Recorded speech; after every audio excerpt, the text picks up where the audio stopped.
النبي يا أيها الذين آمنوا صلوا عليه وسلموا تسليما صلى الله على سيدنا محمد وآله وصحابه وسلم صلى الله على سيدنا محمد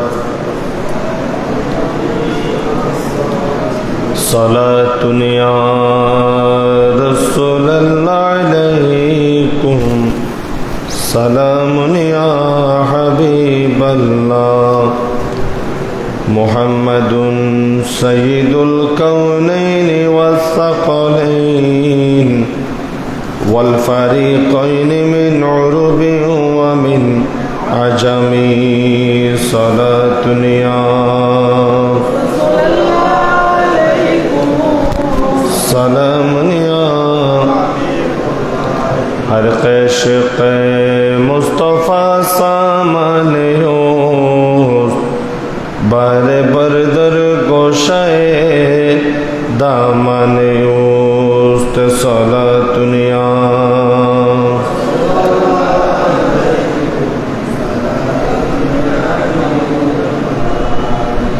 اعوذ باللہ من الشیطان الرجیم بسم اللہ الرحمن الرحیم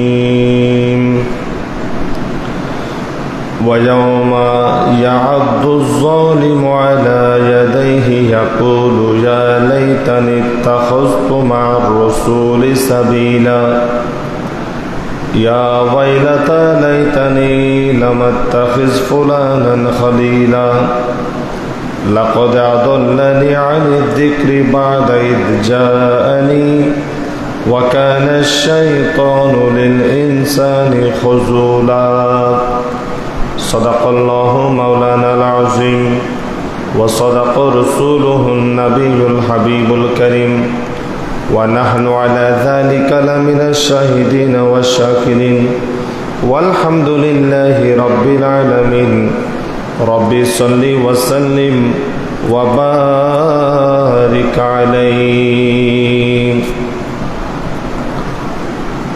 ایک شورہ محشر میں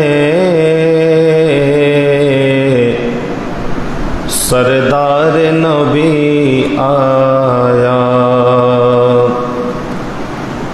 ایک شورہ محشر میں سردار نبی آیا امت کی شفاعت کو مکی مدنی آیا امت کی شفاعت کو مکی مدنی آیا شہدائے محمد ہو کیا کم ہے شرف اتنا شہدائے محمد ہو کیا کم ہے شرف اتنا محشر میں کہیں گے سب دیکھو وہ نبی آیا محشر میں کہیں گے سب دیکھو وہ نبی آیا امت کی شفاعت کو مکی مدنی آیا کھل جائے یہ سب کلیاں اسلام کے گلشن میں کھل جائے ये सब कलियां इस्लाम के गुलशन में खिल जाए, ये सब कलियां इस्लाम के गुलशन की, बाद सबा का झोंका ऐसा न कभी आया, बाद सबा का झोंका ऐसा न कभी आया। एक शूरह महशर में सरदार नबी आया। उपस्थित হযরত নূর শাহ রহমতুল্লাহ আলাইহি জামে মসজিদের সম্মানিত মুসল্লি ভাইরা, রহিমানি ওয়া রাহিমাকুমুল্লাহ, আসসালামু আলাইকুম ওয়া রাহমাতুল্লাহি ওয়া বারাকাতুহু। মহান রব্বুল আলামিনের দরবারে অসংখ্য অগণিত বেশুমার শুকরিয়ার সাজদা আদায় করছি যে মহান মুনিব অত্যন্ত দয়া করে আজকের এই বরকতময় জুমায় মসজিদে আসার, নামাজ আদায় করার আমাদেরকে ফুরসত তৌফিক দান করেছেন। শুকরিয়া আদায় করি, সবাই বলি আলহামদুলিল্লাহ। সালাতু সালামের হাদিয়া পেশ করছি রহমাতুল লিল আলামিন, শফিউল মুজনিবিন, রহমাতুল লিল আলামিন, যে রসুল পাকের ওসিলায় আল্লাহর অফুরন্ত নিয়ামত আমরা ভোগ করছি। রসুল আল্লাহর পক্ষ থেকে বড় নিয়ামত, নিয়ামতে উজমা, নিয়ামতে কুবরা, শুকরিয়া আদায় করছি। আর একটিবার বুলন্দ আওয়াজে বলি আলহামদুলিল্লাহ। হাজিরিনে কেরাম, আমি আপনাদের সম্মুখে কোরআনুল কারীমের এক টুকরা আয়াতে কারিমা তেলাওয়াত করেছি। এই আয়াতের আলোকে এবং হাদিসে পাকের সমন্বয়ে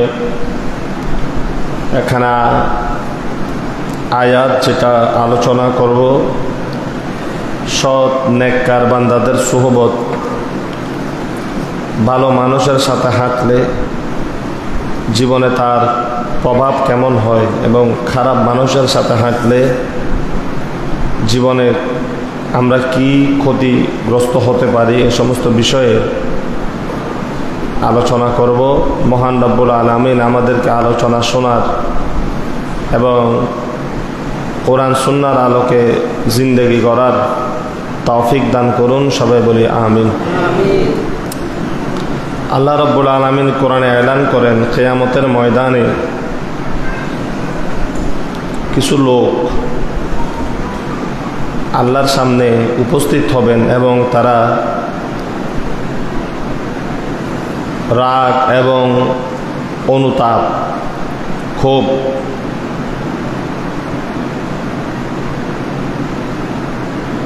এই অপমান, ক্ষোভ, মনের রাগ সহ্য করতে না পেরে নিজের হাতগুলা ময়দানে মাহশরে কামড়াতে থাকবে। যে কথা আল্লাহ কোরআনুল কারীমের মধ্যে বর্ণনা করছেন, ওয়া ইয়াউমা ইয়াআদ্দু যালিমু আলা ইয়াদাইহি, ওই দিনকে স্মরণ করো যেদিন অত্যাচারী বেদিন লোকেরা ক্ষোভের জ্বালায় তাদের হাতগুলাকে কামড়াতে থাকবে এবং কামড়াতে কামড়াতে বলবে, ইয়া লাইতানি ইত্তাখাযতু মা রাসূলি সাবিলা, হায় আফসোস। নিজেরা নিজেদেরকে ধিক্কার দিয়ে বলবে, হায় আমাদের আফসোস, যদি আমরা রসুলকে আদর্শরূপে গ্রহণ করতাম,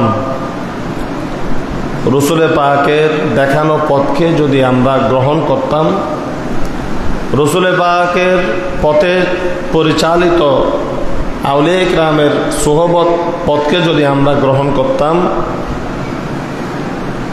তাহলে এটা আমাদের জন্য কতই ভালো হতো। সবাই বলেন সুবহানাল্লাহ। এবং আরো বলবে ইয়া ওয়াইলাতা লাইতানি লাম আত্তাখিজ ফুলানান খালিলান লাকদ আদাল্লানি আনি যিকরি।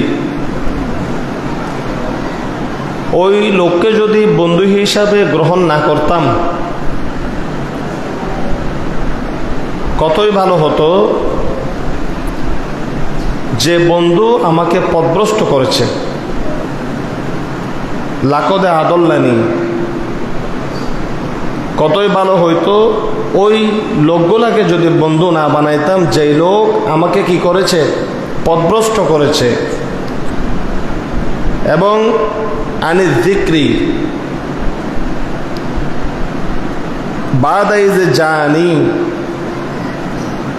আমার নিকট নসিহত হেদায়ত আসার পরেও যারা আমাকে সত্য থেকে বের করে তাদের বন্ধুতে আমাকে নিয়ে গেছে, পরিণত করেছে, ওই বন্ধু খারাপ বন্ধুর সাথে যদি আমি না চলতাম তাহলে আমি আজকে পথভ্রষ্ট হতাম না। তাদের সাথে চলার কারণে, তাদেরকে বন্ধু হিসাবে গ্রহণ করার কারণে আজকে আমি পথভ্রষ্ট হয়ে গেছি। কিয়ামতের ময়দানে আমি লাঞ্ছিত, অপমানিত হচ্ছি। ওয়াকানা শাইতানু লিল ইনসানি খুজুলা, মূলত শয়তান হলো মানুষের জন্য অপমানকারী। মুমিন বান্দা পদে পদে অপমানিত করার জন্য শয়তান তার জাল বিছিয়ে আছে, ফাঁদ পেতে আছে। এখান থেকে বাঁচার রাস্তা খুবই কম, ইল্লা যদি আল্লাহর রসুলের আদর্শকে যথাযথভাবে গ্রহণ করা যায়, সেই রাস্তায় চলা যায়। জোরে বলুন সবাই সুবহানাল্লাহ। ওয়াজ বোঝার চেষ্টা করবেন। তাহলে এতক্ষণ আপনাদেরকে বিশাল কোরআনের লম্বায় আয়াত তেলাওয়াত করলাম। বোঝা গেল কিয়ামতের দিন কিছু মানুষ এভাবে ক্ষোভ প্রকাশ করবেন, নিন্দা করবে, যেভাবে 10 বছর আগে 5 বছর আগে আপনার টাকা ছিল। দুনিয়া আপনারা ভালো বোঝানোর জন্য দুনিয়ার খাইছি হতে বলতেছি। এই রাস্তাটা হওয়ার আগে মাঝখান দিয়ে অনেক জমিন আছে না, আছে না নেই? 2 লাখ টাকার দরে 1.5 লাখ টাকার দরে আজ দিতে জায়গা, ও হাজ জায়গা কান ল না হদুব 2 লাখ টাকা। তুমি হদে একটা জায়গা লই কি জম, রাস্তা নাই, ঘাট নাই, নোয়াশে। ওই সময় 2 লাখ টাকা দিয়ে যদি কিনতেন, আজকে 2 লাখ টাকার জায়গা 1 কোটি টাকা হয়ে যাইতো, হইতো না? হ্যাঁ। তো অনেক লোক আছে এরকম, টাকা ছিল, নিতে পারে নাই, নাই ছায়ের দোকানে বসে রাস্তায় হাঁটে হাঁটি কোপ প্রকাশ করে, ইস কি করলাম জীবনে, আইলা সালাক মানুষ কেন এবুল করলাম। যখন বন্ধুকে বলো তোমার অনেক টাকা পয়সা, কিছু তো কিনলাম, তখন আফসোস করে, আমার অনেক টাকা ছিল, আমি কিনতে পারি নাই, আফসোস। কারণ সে দেখতেছে এটা কি ছিল, লাভ ছিল।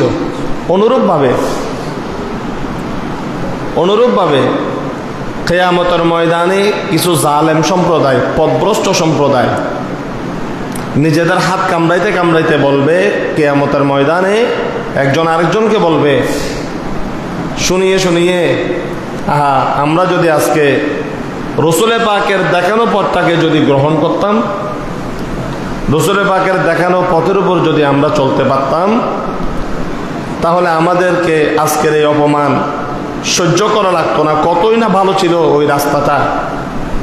আর ওই বন্ধুগুলোকে যদি বাদ দিতে পারতাম, যাদেরকে বন্ধু বানানোর কারণে আমি পথভ্রষ্ট হয়ে গেছি, গুমরা হয়ে গেছি, জিকির থেকে আমাকে তারা সরিয়ে নিয়েছে, তারা আমার ক্ষতি করেছে। অথচ আমার কাছে রসুলের রাস্তা, কোরআন সুন্নাহর রাস্তা, হেদায়ত আমার কাছে এসেছিল, আমি সেটাকে বাদ দিয়ে ওই লোকগুলার সাথে আমি সঙ্গ দিয়েছি। আজকে আমার এই সঙ্গ, এই বন্ধু কোনো কাজে আসা নাই। মূলত দেখতেছি এরা ছিল শয়তানের রাস্তার উপর। শয়তান তাদেরকে তাদের সাথী বানিয়ে নিয়েছে, তারা আমাকে সাথী বানিয়ে শয়তানের অন্তর্ভুক্ত করে দিয়েছে। জোরে বলুন নাউজুবিল্লাহ। বাস। তো হাজিরিনে কেরাম, নেককার বান্দার সুহবত। এজন্য কালাম হয়েছে এক জামানা সুহবতে বা আউলিয়া, এক জামানা সুহবতে বা আউলিয়া, অলিয়ম বলিব বলিও লিত বা আউলিয়া। আল্লাহওয়ালা হতে হবে, নেককার হতে হবে, পরহেজগার হতে হবে। এরকম আল্লাহর বন্ধুদের সাথে 1 ঘন্টা বসে থাকা, ওরকম ওলিদের বৈঠকে 10 মিনিট বসে থাকা, বেহতর সালাতাত বেরিয়া, হাজার হাজার লক্ষ লক্ষ নফল নামাজের চেয়ে যে ইবাদতগুলা লোক দেখানো হয়, লৌকিকতা, আমি বড় নামাজি, আমি বড় রোজাদার, আমি বড় দান সৎকা করি, ইসলাম ছাড়া আমি কিছু বুঝি না, এরকম রিয়াযুক্ত ইবাদত এবং নফল ইবাদতের চেয়ে হক্কানি রব্বানি খালেস অলি আল্লাহর সাথে কিছুক্ষণ সময় কাটানো, তার সাথে কথা বলা, তার চেহারার দিকে তাকিয়ে থাকা, তার মাজারে গিয়ে জিয়ারত করা, তার সেখানে সময় কাটানো 1000 বছর ইবাদতের চেয়ে উত্তম। জুড়ে বলেন সুবহানাল্লাহ।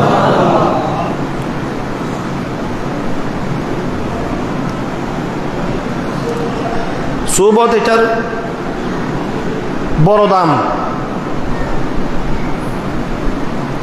আজকে থেকে কিয়ামত পর্যন্ত কোন একজন লোক যদি বলে আমি কিয়ামত পর্যন্ত রোজা রাখবো, নামাজ পড়বো, খানে কাবায় দিন কাটাবো, বিনিময়ে আমি যেন সাহাবীর মকান পাই, আমাকে যেন মানুষ সাহাবী বলে, সম্ভব? বলেন না সম্ভব? সাহাবায়ে কেরামের দাম বেড়ে গেছে কেন? সুহবতের কারণে, সংস্পর্শের কারণে। সুহবত থেকে সাহাবী বললে ভুল হবে না। রসুল পাকের সুহবত 5 মিনিটের জন্য যে দেখেছেন, পেয়েছেন, আল্লাহ এত দামি বানিয়ে দিয়েছেন যে কিয়ামত পর্যন্ত আমার একটা সাহাবীর একটা সেজদাকে যদি এক পাল্লায় দেয়া হয়, পৃথিবীর বড় বড় ওলি গোস কুতুব আবদালদের আমলগুলাকে যদি এক পাল্লায় দেয়া হয়, আমার নবীর সাথে মাত্র 4 মিনিট 5 মিনিট বৈঠকের মধ্যে ছিল, জিকিরের মধ্যে ছিল, নবীকে দেখেছে, কথা বলেছে, কথাও বলে নাই, শুধু কালিমা বলেছে, নবীর চেহারার দিকে 1 মিনিট তাকিয়েছিল, ওই সাহাবীর মর্যাদার মধ্যে পৌঁছাতে পারবে না হাজার হাজার নামাজ নিয়ে, রোজা নিয়ে। কারণ আমার নবীর সুহবতের দাম আরো বেশি। জুড়ে বলেন সুবহানাল্লাহ।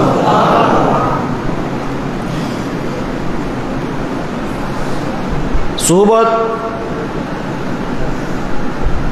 এটার অ্যাকশন বেশি। এজন্য কিতাব পড়ে ওলি হওয়া যায় না।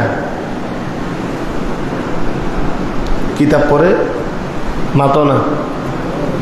কিতাব পড়ে যদি ওলি হইতো ওয়াবি বিয়াগুন ওলি হয়েছে তুই এই তারাতে কিতাব সরু 50 বিয়াগেন জানা আছে না? নাই আছে না? তো ওয়াবি ভিতর ওয়াবি হলো তো অলি আছে না? ওয়াবির তো নেই, জমাতির নেই। নাই দিয়েন হইতে গুসানো হইও।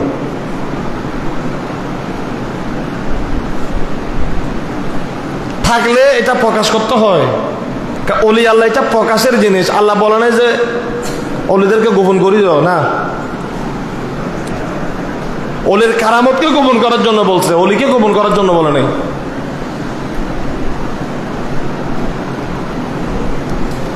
হাজিরানে কেরাম, এজন্য আমরা দেখি যুগে যুগে কালে কালে সুহবতের নামই হলো এলেম, সুহবতের নামই হলো আদব, সুহবতের নামই হলো শরীয়ত, সুহবতের নামই হলো তরিকত। কারণ মুশকিল হলো সুহবত দেনেওয়ালা লোক এখন নাই, নেনেওয়ালা লোকও এখন নাই। সুবহানাল্লাহ বলেন। সুহবত দিবে যে ওই লোকও নাই, সুহবত নিবে যে ওই লোকও আসেনি, নাই।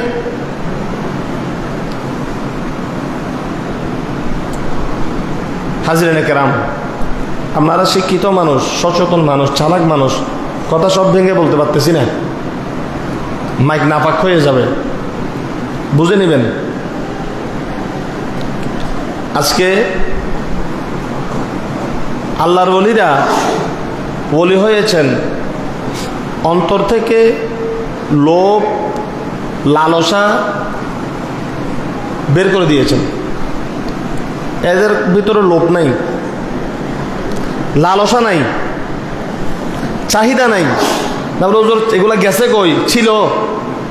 ছিল আল্লাহর ইবাদত বন্দেগী করতে করতে, জিকির করতে করতে নিজের নফসকে এমনভাবে বানিয়ে ফেলেছেন, আল্লাহ ছাড়া এরা আর কিছু বুঝে না, আল্লাহর রাজামন্দি সন্তুষ্টি ছাড়া কিছু তালাশও করে না। জোরে বলেন সুবহানাল্লাহ।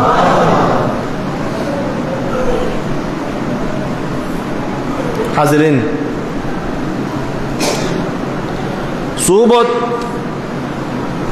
সৎ লোকের সাথে থাকা, সৎ লোকের সাথে সময় কাটানো, এটা শুধু ওলি আল্লাহদের ক্ষেত্রে না। সুন্দর একটা সমাজের লোক একরকম, একটা অসুস্থ নোংরা সমাজের লোক একরকম, সুস্থ একটা পরিবারের সন্তান একরকম, অসুস্থ একটা পরিবারের সন্তান একরকম।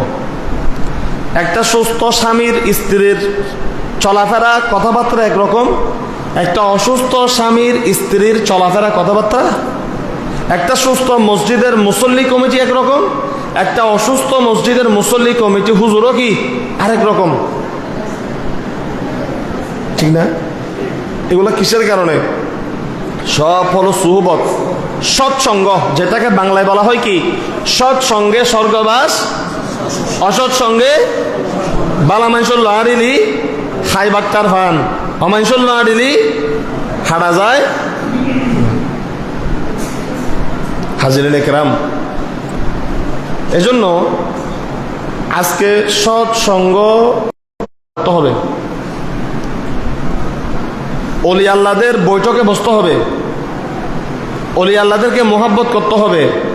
এই বর্তমান সময়ে রুইয়ে জমিনের মধ্যে হক্কানি ওলি ছাড়া, হক্কানি আল্লাহর ওলি ছাড়া, তরিকত চর্চা ছাড়া ঈমান বাঁচানো অসম্ভব।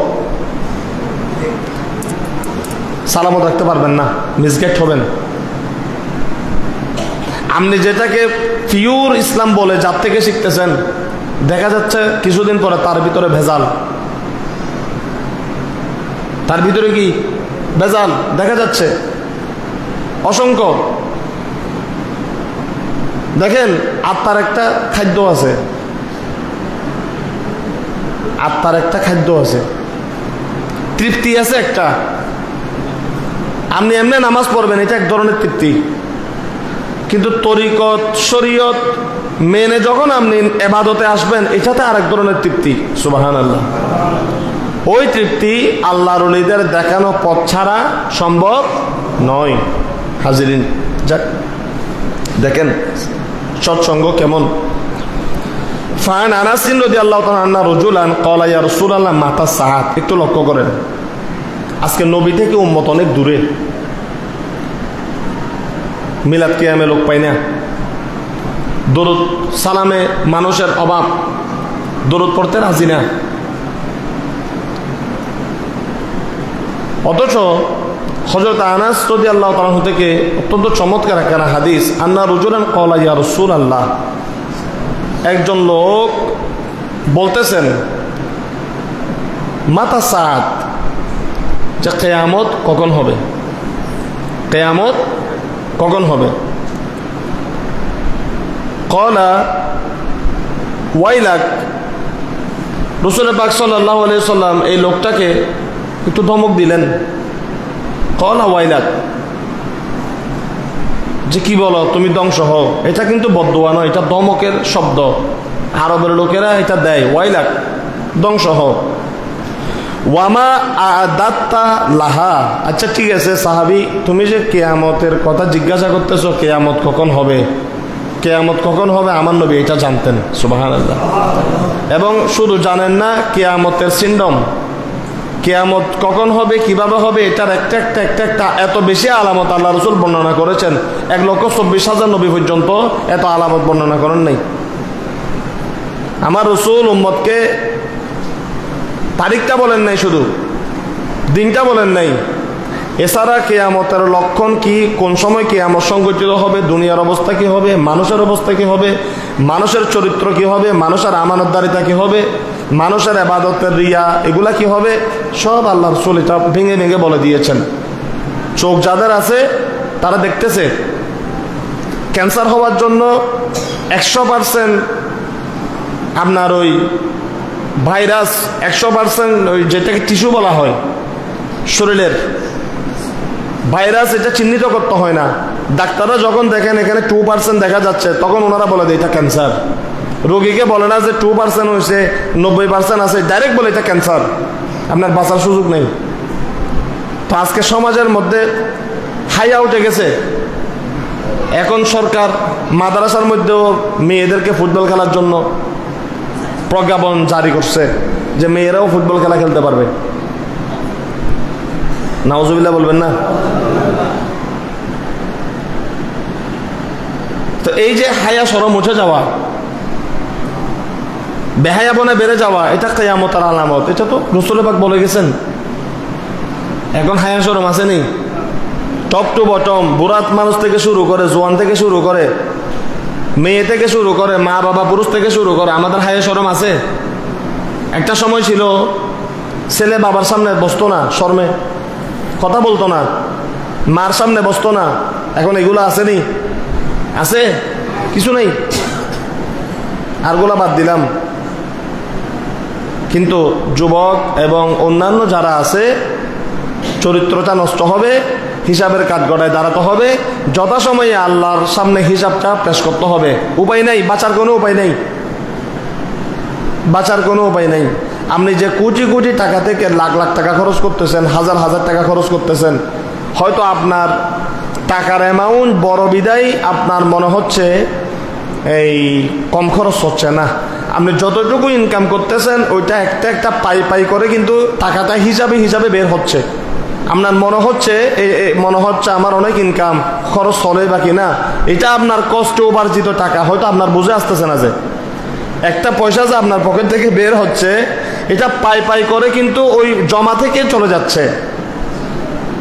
আপনি যখন একদিন অভাবে পড়ে যাবেন, তখন আপনার মনে পড়বে যে টাকাগুলা গেছে, এই টাকাগুলা কি বেশি থেকে গেছিল নাকি যথাযথ জমা থেকে গেছে। এই দিন আপনি ক্যালকুলেটর মিলাইলে দেখবেন যারা বেশি থেকে যায় নাই, যা রাখছি সেখান থেকেই গেছে। অনুরূপভাবে দুনিয়াতে এই যে হায়াতগুলোকে আমরা নষ্ট করতেছি, একটা দিন, একটা মুহূর্ত, একটা সেকেন্ড, একটা এক ওয়াক্ত নামাজ আমরা যে বাদ দিচ্ছি, আমরা যে জুলুম করতেছি, অন্যায়ভাবে হাতকে প্রসারিত করতেছি, জেনা করতেছি, রক্ষক হয়ে গেছে বক্ষক।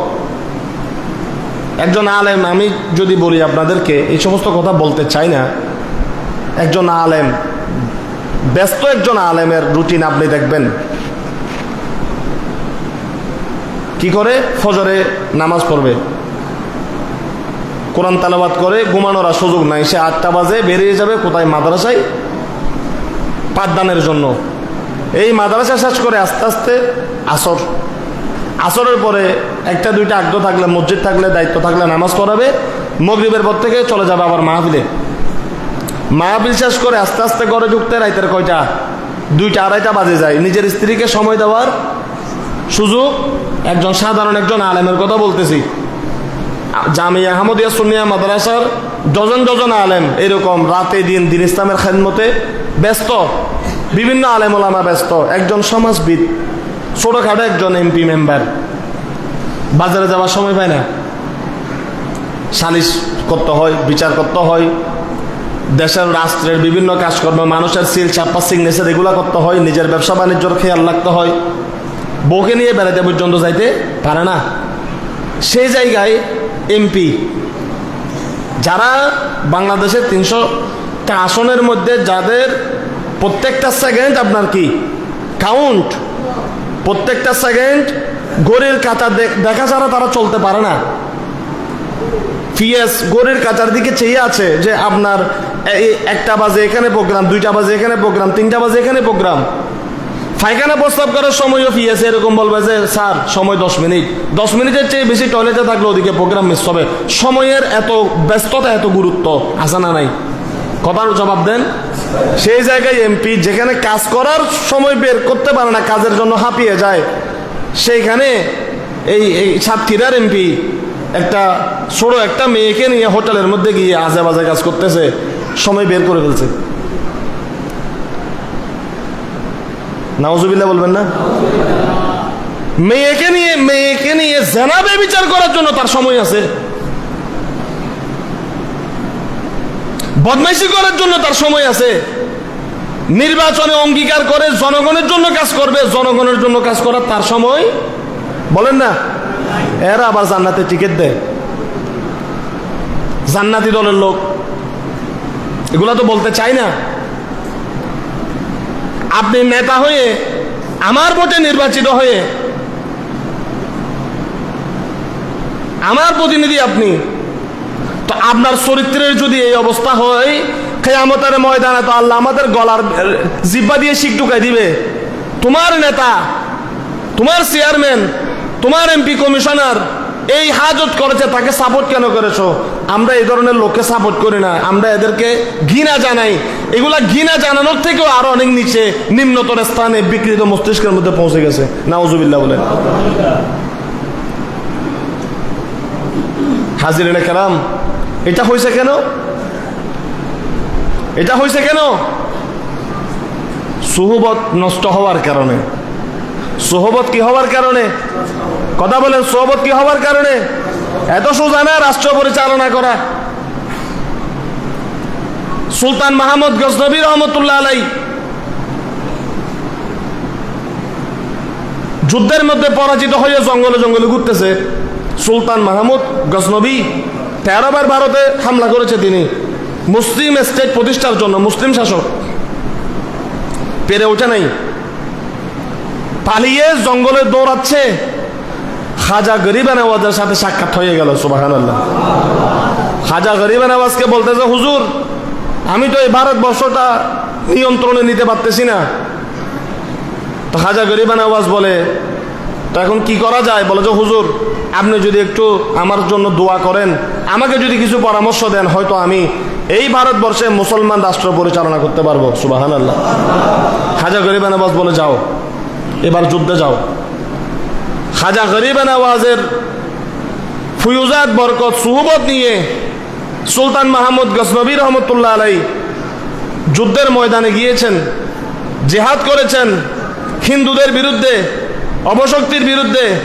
ভারতবর্ষ বিজয় হয়েছে, মুসলমানদের করায়ত্ত হয়েছে। একদিকে ওনার শক্তি, আরেকদিকে মকবুল আল্লাহর দোয়া এবং সুহবত। এন্তেকাল পর্যন্ত খাজা গরিব নওয়াজ যেভাবে বলতেন সেভাবে রাষ্ট্র পরিচালনা করতেন। জোরে বলেন সুবহানাল্লাহ। বাগদাদ থেকে শুরু করে প্রত্যেকটা মুসলিম স্টেটের রাষ্ট্রে ভেলায়তের বলিরা তাদেরকে সব সময় সলাহ দিয়েছে, পরামর্শ দিয়েছে। তো আমাদের এই লোকগুলো এসে বিসমিল্লাতে মাজারের গিলাপ তুলে নিয়ে যায়। সরকারে আসছে মাজার ভাঙার জন্য, গিলাপ ছিঁড়ে দেওয়ার জন্য, অগ্নিসংযোগ করার জন্য, আলেম ওলামাকে বেইজ্জত করার জন্য। তারা এগুলা করে কেন? বলে যে তাদের সঙ্গটা ভালো না। যাদের সুহবতে থাকা দরকার তাদের সুহবতে তারা নাই, বরং ইজ্জতওয়ালা, সম্মানওয়ালা সুহবত নেককার বান্দাদেরকে যখন তারা বেইজ্জত করে দিয়েছে, আল্লাহর পক্ষ থেকে তাদের প্রতি যুদ্ধ ঘোষণা হয়ে গেছে। আল্লাহ বলে, আমিও তোমাদেরকে বেইজ্জত করব। এগুলা কয়েকটা হালকা বেইজ্জতের নমুনা। নাউজুবিল্লাহ বলেন, আরো জোরে বলেন নাউজুবিল্লাহ। হাজিরিনে কেরাম, এজন্য আমাদেরকে দেখে চলতে হবে। একজনের জন্য আবার 10 জন খারাপ না, কিন্তু এই ধরনের কার্যক্রম যখন হয় তখন সমাজ অসুস্থ হয়ে যায়, দেশ অসুস্থ হয়ে যায়। এটা শুধু বাংলাদেশের কলঙ্ক না, এটা গোটা বিশ্বব্যাপী বিবিসি থেকে সব জায়গায় নিউজ হয়েছে। এই বাংলাদেশের এই লোকেরা এইগুলা করে। তাহলে আমাদের বামমূর্তি, আমাদের ইজ্জত সম্মান, আমার যেখানে প্রধানেরা এই সমস্ত খারাপ কাজ করে বেড়ায়, সেই দেশে আর জেনাবে বিচারের, শিশু নির্যাতনের আর বিচার কিভাবে আমরা পাবো? অনেকদিন চিন্তা করি, কিরে এগুলোর বিচার হয় না কেন? এত কিছু হয়, দর্শনের বিচার হয় না কেন? ওই যে জায়গার মধ্যে গেলে সে বলে যে আমিও তো ওই লাইনের, এগুলো আর বিচার করে কি করব? জোরে বলেন নাউজুবিল্লাহ, আরো জোরে বলেন নাউজুবিল্লাহ। হাজিরিনে কেরাম, এজন্য সৎসঙ্গ, একজন আল্লাহর ওলির জিয়ারতে যখন আপনি যাবেন, হক্কানি একজন আলেমের সাথে যখন আপনার উঠা বসা থাকবে, অনেক কোটিপতি মিসগাইড হয় সৎ সঙ্গের অভাবে, তাকে মিসগাইড করে ফেলে। তার টাকাগুলো কোথায় খরচ করতে হবে, কোথায় দিতে হবে, হকদারকে কোথায় খরচ করলে তার সম্পদ আল্লাহ পর্যন্ত পৌঁছে যাবে, তারা সেটা বুঝে না। এক সময় জীবনে নিঃস্ব হয়ে বৃদ্ধ হয়ে যখন পড়ে যায়, ছেলেদের হাতে যখন সম্পদ চলে যায়, তখন তার মাথার মধ্যে আসে যে আসলে আমি কোন জায়গায় ব্যয় করেছি, কোন জায়গায় খরচ করা দরকার ছিল, তখন সে সেটা বুঝতে পারে। এজন্য সৎসঙ্গ, সৎ সুহবত এত বেশি জরুরি। একজন ভালো মানুষ, উত্তম বন্ধু খুঁজে নিতে পারলে তার জীবনে আর কিছু লাগে না। এবং এই ক্ষেত্রে বেশি অনেক সহযোগিতার অনেক লোক আছে। আলেম ওলামা, হক্কানি আলেম ওলামার সুহবতে আল্লাহ বান্দাদেরকে অনেক উপরে তুলে, বিভিন্ন বালা মুসিবত থেকে ওলি আল্লাহর ছায়া তুলে যারা যায়, আল্লাহ তাদেরকে হেফাজত করেন। সবাই বলি আমিন। রাসূল পাক সাল্লাল্লাহু আলাইহি ওয়াসাল্লামকে বলতেছেন কিয়ামত কখন হবে? রাসূল পাক বলে ওয়াইলাক, তুমি ধ্বংস হও। আচ্ছা ঠিক আছে, ওয়ামা আদাত্তালাহা, কিয়ামত যে তুমি বলতেছো, কিয়ামতের জন্য কি জোগাড় করছো, কি আছে, কি জোগাড় করছো? কিয়ামতের তো যাবার জন্য তো সামানা লাগবে, নামাজ লাগবে, রোজা লাগবে, হজ যাকাত লাগবে, এগুলো আছে আল্লাহর কাছে, এগুলো দেখাইতে পারবা? আহা, তখন ওই লোকটা বলতেছে, কল আর ওই সাহাবী বলে মা আদাত্তুলাহা ইয়া রাসূলুল্লাহ, আমার কাছে তো কিছু নাই। সুবহানাল্লাহ। হাদিস বুঝিয়েন, নবী বলতেছে নামাজ কয় রাকাত পড়ছো, রোজা কয়টা রাখছো, যাওয়ার জন্য দৌড়াইতেছো কিয়ামতের ময়দানে, আল্লাহর কাছে দাঁড়িয়ে কি দিবা, কিছু আছে? সেও সুন্দর করে বলতেছে ইয়া রাসূলুল্লাহ, আমার কাছে কিছু নাই। আচ্ছা, এ সাহাবী কি নামাজ পড়তো না? নামাজ কি বাদ দিত? রোজা রাখতো না? রাখতো। কিন্তু নবীর সামনে গিয়ে বলতেছে ইয়া রাসূলুল্লাহ, রোজা তো রেখেছি, নামাজ তো পড়েছি, এগুলো কবুল হয়েছে গ্যারান্টি, এটা তো আমি দিতে পারি না। এজন্য বলতেছি আমার কিছু নাই, আমার কিছু নাই, কিন্তু একটা জিনিস আছে, এটা তো আমি গ্যারান্টি দিব। নবী বলে ওটা কি? সুবহানাল্লাহ বলেন। হুজুর আমার কাছে একটা জিনিস আছে, কিয়ামতের দিন আল্লাহর কাছে দেখানোর জন্য আমার কাছে একটা জিনিস আছে। তো বড় যে ওইটা কেমন আছে? বড় যে ওইটা যে আছে 100% গ্যারান্টিও দিব। সুবহানাল্লাহ। আরো জোরে বলেন সুবহানাল্লাহ। বলে এটা কি? ইল্লা ইন্নী উহিব্বুল্লাহ ওয়া রাসূলা, আমি আল্লাহ এবং আপনি রসুলকে আমার জানের চেয়েও বেশি ভালোবাসি। এই ভালোবাসার মধ্যে জররা পরিমাণ কোনো খুঁত নাই, সন্দেহ নাই। আপনাকে এবং আল্লাহকে যে ভালোবাসি ইয়া রাসূলুল্লাহ, এটার গ্যারান্টি আমি সাহাবী দিলাম। জোরে বলেন সুবহানাল্লাহ। আরো জোরে বলেন সুবহানাল্লাহ। হ্যাঁ, কলা, আল্লাহ রসুল বললেন ও আমার সাহাবী কি শুনাইলা? আচ্ছা শোনো তাহলে, আনতা মা মান আহাবাবতা, তুমি যদি বলতে পারো তোমার অন্তরে আমি নবীর মোহাব্বত আছে ভেজাল ছাড়া, তাহলে শুনে রাখো কিয়ামতের ময়দানে এই ভালোবাসা, এই সুহবত, এই নবীর সাথে থাকা কিয়ামতের ময়দানেও এটা কাজে আসবে। কিয়ামতের ময়দানে তুমি যেখানে থাকবে আমি নবীও তোমার সাথে সাথে সেদিন লেগে থাকবো। জোরে বলেন সুবহানাল্লাহ। সুহবত, যার সাথে যার মোহাব্বত তার সাথে তার কিয়ামত, যার সাথে যার মোহাব্বত তার সাথে তার কিয়ামত। কিয়ামতের দিন আমেরিকার লোক আপনার আশেপাশে আসবে না। কিয়ামতের দিন এই যে মুসল্লি যেগুলাকে নিয়ে বসছেন, এলাকায় যাদের সাথে হাঁটতেছেন, কিয়ামতের দিন এগুলোর সাথেও দেখা হয়ে যাবে। ওই লোকের সাথে বেশি দেখা হবে যে লোকের সাথে দুনিয়াতে আপনার বেশি মোহাব্বত ছিল। এবার আপনার মোহাব্বতের লোক যদি মদুদি শরাবি হয়, দেখবেন কিয়ামতের দিন সে মাতাল অবস্থায় বোতল নিয়ে উঠছে। আপনার মোহাব্বত যদি সুদের সাথে হয়, সুদ নিয়ে কি বলবো আর, এইগুলা নিয়ে তো আর বলতে চাই না। কিছু লোক আছে সুদি ব্যবসা করে, অভাবে না, কিছু লোক আছে অভাবে পরে করে, কি করবে? কিন্তু সমাজে এখন সুদি বেরিয়ে গেছে, এটা অভাবে পরে করে না, এটাকে ব্যবসা বানিয়েছে। হারামকে হালাল মনে করে খাচ্ছে। এমনি হারাম খাওয়া তো এক জিনিস, না জেনে না বুঝে নিরুপায় হয়ে খাওয়া, এটা এক ধরনের কবিরা গুনাহ।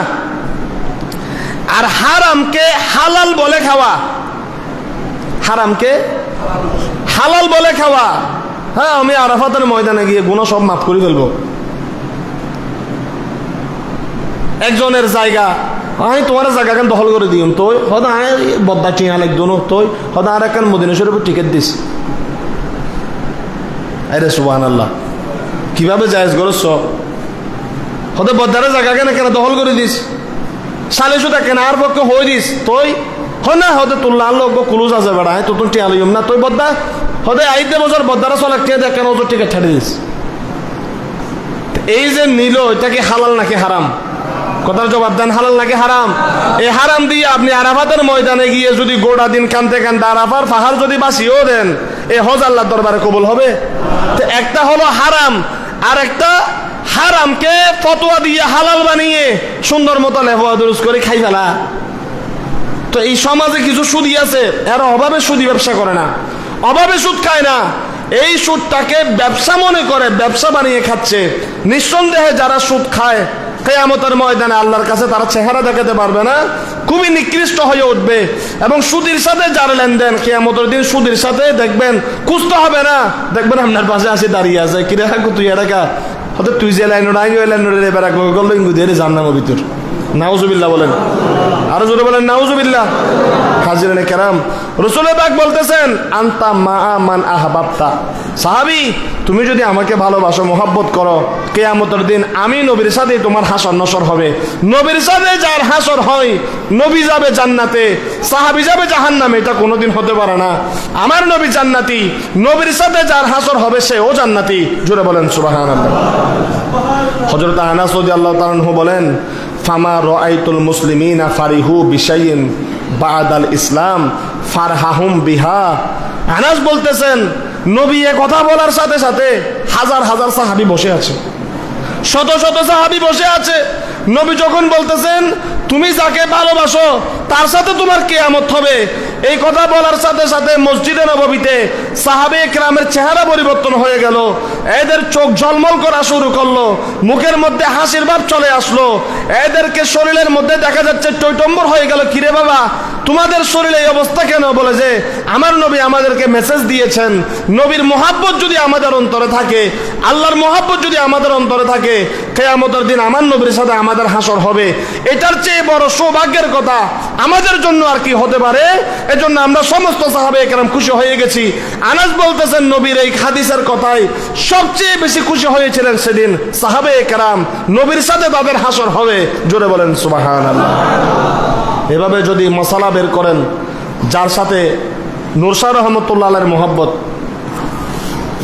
যার সাথে বাবা শাহে আমানতের মোহাব্বত, যার সাথে হুজুর গৌসুল আজম মাসবঞ্জারের মোহাব্বত, যার সাথে বাবা শাহ আজারত শাহ পরানের মোহাব্বত, যার সাথে আল্লাহর বেলায়েতের ওলিদের মোহাব্বত, নিঃসন্দেহে কিয়ামতের ময়দানে ওই ওলিদের সাথে আপনার সাক্ষাৎ হবেই হবে ইনশাআল্লাহ। আর যাদের সাথে ওলিদের দুশ্মনী, যারা মাজার বিরোধী, ওলি আল্লাহ বিরোধী, অগ্নি সংযোজন করে, ওলি আল্লাহকে তাজিম তমদ্দুন করে না, রসুল পাককে আমার মতো বাবার মতো দাদার মতো 14 গোষ্ঠীর মতো মনে করে, নবীর এলমে গায়েবকে অস্বীকার করে, নবীর হাজের নাজেরকে অস্বীকার করে, রসুল পাকের গুনাহ আছে বলে যারা বিভিন্ন কথাবার্তা বলে, এই ধরনের কথা যারা বলে কোনো সমস্যা নাই, ওই লোকদের সাথে তাদের হাসর হবে। কিয়ামতের ময়দানে রসুল পাকের সাথে সাক্ষাৎ হওয়া তাদের কোনো সুযোগ কাট এন্ড ক্লিয়ার। আমি গুনাহগার হলেও আমি পরিষ্কার কথা বলতে পছন্দ করি, আমি পরিষ্কার লোক, এই বিষয়ে পরিষ্কার কথা বলতে পছন্দ করি। যার ভালো লাগে আমার কথাগুলো অন্তর করে নিয়ে যাবেন নূরশাহ জামে মসজিদ থেকে, যার ভালো লাগে না কথাগুলো নিয়েন না। আর যদি মনে করেন হুজুর এটা অনেকগুলো কি বলে, তাহলে আমার পিছনে নামাজ পড়ার দরকার নেই, আপনার নামাজ হবে না। যে খতিবের প্রতি ইমামের প্রতি আপনার বিশ্বাস নাই, যার আলোচনা আপনার ভালো লাগে না, তার পিছনে একটাদা করলে নামাজ হবে না। কারণ ইমাম এমন একজন জিনিস, শুধু একটা দায় তুই বিহাজাল ইমাম নয়, আপনার সব ওনাকে সুপর্দ করতে হবে। কারণ আপনার এই নামাজ আমি বহন করে কিয়ামতের দিন আবার আল্লাহর সামনে আপনাদের এগুলো বুঝাই দিতে হবে যে আল্লাহ আমার এই মুসল্লি। এখন আপনি ওযু ছাড়া আল্লাহু আকবার বলছেন, এই নামাজ তো আমি নিব না। এবং আমার প্রতি যদি আপনার বিদ্বেষ থাকে, গুঞ্জাইশ থাকে, আমার পিছনে একটা করলে আপনার নামাজ হবে না। কেন? কারণ আমার সলিকা তরিকা একরকম, আপনার সলিকা তরিকা আর একরকম। তো আপনি আপনার মতো খুঁজে ওনার পিছনে পড়েন নামাজ। আমার পিছনে পড়তে হলে হুব্বে মুস্তাফা অন্তরে রাখতে হবে, আমার পিছনে পড়তে হলে মিলাদ কিয়াম দরুদ শরীফ এগুলোর উপর আপনার মুহাব্বত থাকতে হবে। আমার পিছনে নামাজ পড়তে হলে আল্লাহ ওলিদেরকে আপনি মহব্বত করতে হবে। আমার প্রতি নামাজ পড়লে সুদি দেখলে কিছু করতে না পারলে এর পাশ দিয়ে কিছু ছাপ নিক্ষেপ করবেন, যেন আপনি সুদিকে যে ঘৃণা করেন এটা আপনি হুজুর থেকে শিখে আপনি আমল করতে হবে। ঠিক না ভাই? বাস, আজকে আর কথা বলবো না। এই যে কথাটা বললাম আপনাদেরকে, অনেক কথা থেকে আজকে এই কথা বললাম। আর আমরা সামনের দিকে না যাই, সুহবতে সালেহ নেককার মানুষের সাথে হাঁটার চেষ্টা করেন, ভালো মানুষের সংস্পর্শে আসার চেষ্টা করেন।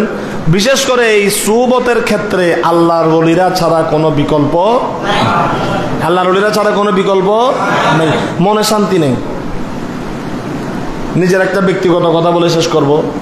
মন বেচেন, পেরেশান লাগে, অস্থির লাগে মানুষের। একজন মানুষ যখন একটা সপ্তাহ কাজ করার পর, একজন প্রবাসী দেশে কখন আসে, বিদেশে কাজ করতে করতে সে যখন ক্লান্ত হয়ে যায়, সে যখন হাঁপিয়ে যায়, তার দেশের জন্য মন টানে যে কাজ তো করলাম, 1 বছর একটু বাড়িতে যাই, স্ত্রী আছে, মা বাবা আছে, ছেলে মেয়ে আছে, নিজের বাড়ি ভিটা আছে, একটু দেখে আসি।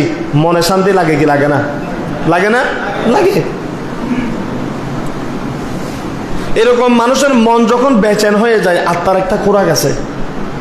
এই খোরাক মিলে 2টা জায়গায়। একটা হলো নেককার ভালো মানুষ, তাদের সংস্রবে সুহবতে গিয়ে কিছুক্ষণ যদি কথা বলতে পারেন, দেখবেন মনটা হালকা হয়ে গেছে। সুবহানাল্লাহ। আছে না এরকম কিছু মানুষ আছে যাদের চেহারা দেখলে মন ভালো হয়ে যায়, মন চাই ওনার সাথে বসে কিছুক্ষণ কথা বলি। আছে না এরকম? কোন ধরনের মানুষ? যে আপনার পিছনে গীবত করে না, যে আপনাকে সহযোগিতা করার চেষ্টা করে, যে বিভিন্ন ধরনের ক্রিটিসাইজ করে না। এই ধরনের লোক আছে না?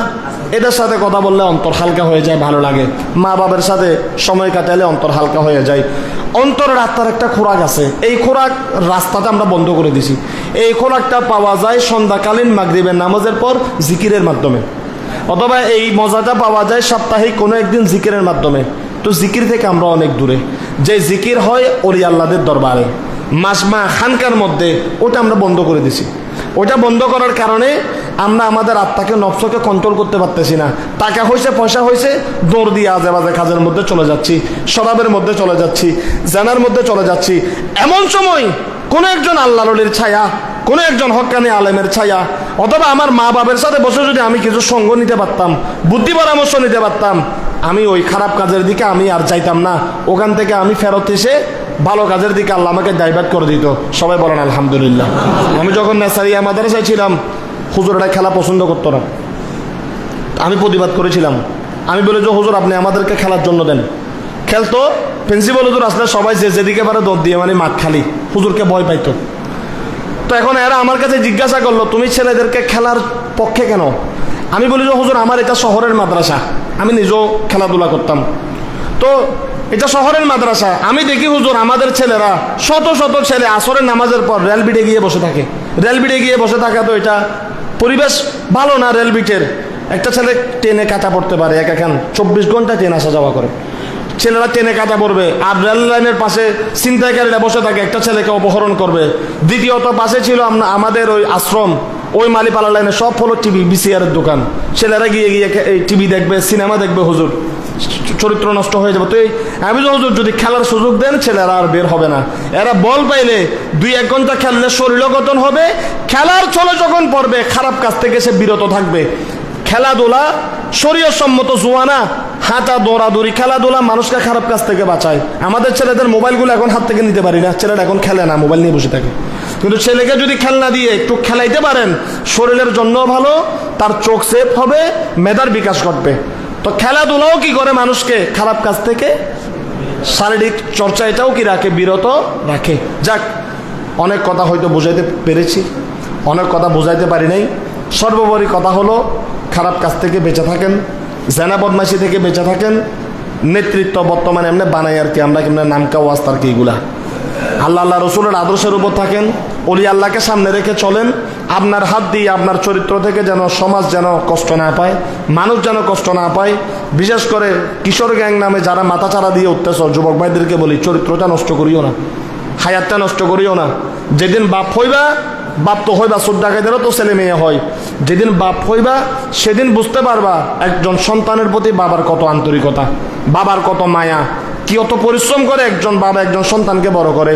যেদিন তুমি বাপ হইবা সেদিন বুঝতে পারবা তোমার বাপ তোমাকে নিয়ে কত আশা ছিল, তোমার মা তোমাকে নিয়ে কত আশা ছিল।